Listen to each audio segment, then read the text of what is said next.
On va revenir un peu sur la repro. C'est vrai, une question qu'on a aussi, lorsqu'on a des saillies multiples, est-ce que les chiots de la même portée peuvent avoir des pères différents? Bon, au départ, tout allait bien. Une femelle labrador inséminée par de la semence labrador, ça sort sable et noir, ça le fait. Sauf que, quelques mois plus tard, ça le faisait déjà beaucoup moins.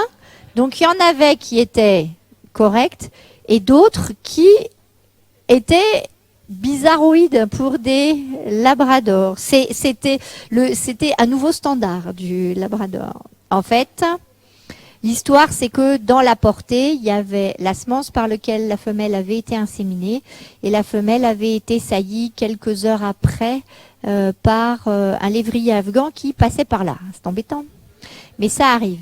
Donc, en fait, l'idée, c'est que du coup, vous avez certains ovocytes. Donc ça, c'est des ovocytes, de magnifiques ovocytes de chiens qui ont donc été fécondés par le mâle labrador et les autres ont été fécondés par le mâle lévrier afghan. Alors d'où ça vient cette affaire-là? C'est simplement qu'en fait, quand on vous dit, même en suivi de chaleur, la chienne ovule là, c'est une vue de l'esprit, parce qu'en réalité, quand on échographie des ovaires de chiens, on s'aperçoit que l'ovulation, c'est pas tout le monde en même temps d'un seul homme. C'est en fait relativement étalé et l'étalement peut aller jusqu'à 24 à 36 heures entre le premier follicule et le dernier follicule. Donc fatalement, ils sont déjà pas tous sortis de l'ovaire au même moment, mais en plus, vous savez que chez la chienne, il y a une particularité, c'est que les ovocytes, quand ils sont ovulés, ils sont pas directement fécondables. Donc, ils vont passer un certain temps, et le certain temps est variable dans l'oviducte pour finir par devenir fécondables. Donc, ils sont au départ comme ça s'appelle scientifiquement la prophase 1 de la méiose. Donc en fait, c'est encore un gros noyau comme ça. Et à ce stade-là, si jamais il y a un spermatozoïde qui rentre dedans, normalement ils peuvent pas, hein, mais ça arrive de temps en temps, et ça donnerait rien comme embryon. Et il faut qu'ils attendent ce stade-là, qui s'appelle une métaphase 2. Donc là, vous avez appris ça à l'école, je pense, quand vous étiez petit, il y a la métaphase, il y a les chromosomes qui sont organisés autour d'un fuseau. Et donc, il n'y a qu'à ce stade-là que le spermatozoïde est capable de rentrer et ensuite de donner un embryon.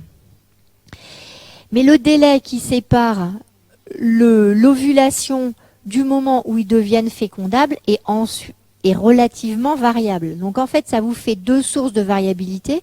C'est le moment où ils vont ovuler, puis le moment où ils vont se décider à devenir fécondables. Et tout ça fait que même si les saillies ont lieu à deux moments différents, ben vous allez pouvoir avoir des ovocytes qui n'ont pas été fécondés par le premier sperme, parce qu'ils sont arrivés après la bataille, et du coup, ils vont être fécondés par le deuxième. Accessoirement, ce qui peut se passer aussi, c'est que même si tous les ovocytes arrivaient à la fécondabilité au même moment, en fait, si les spermatos sont présents en même temps, vous organisez une compétition de spermatos, en fait, à l'intérieur de l'oviducte, et après, c'est que le meilleur gagne. Donc, ça peut être effectivement aussi un mélange des deux. Et donc, c'est ce qu'on appelle la superfécondation, c'est-à-dire qu'on va se retrouver à l'intérieur d'une même portée avec des paires différents. Mais c'est différent d'un autre truc. Alors, je suis désolée, on va me dire que la photo est crade, ça je suis sûre, mais j'en ai pas une mieux que ça. De la superfétation. La superfétation, c'est un truc qui, à ma connaissance, n'existe pas chez la chienne et qui est un grand classique du lièvre, si vous connaissez cette bestiole-là, pour d'autres raisons. Mais ça existe chez le chat, c'est-à-dire que là, pour le coup, vous pouvez avoir plusieurs paires, mais en fait, c'est parce que vous avez des fœtus d'âge différents à l'intérieur de l'utérus. Mais ça n'existe pas chez le chien. C'est juste qu'on a une variété de paires dans une portée qui a, pour le coup, tout le monde a le même âge. Alors, pour aller dans le sens de Jean-Marie qui la ramenait, effectivement, cette histoire de superfécondation, ça existe dans d'autres espèces que dans l'espèce canine, et ça existe en particulier dans l'espèce humaine, où des femmes en français, peuvent avoir des jumeaux de pères différents. Voilà. Et c'est lié exactement à la même chose que ça, que ce que je vous ai raconté chez le chien.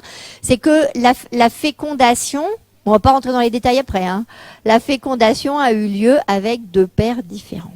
Voilà. Et donc, conclusion, voilà. Des fois que vous vous retrouviez avec tout ça dans une portée, il s'agirait de savoir lequel est le bon.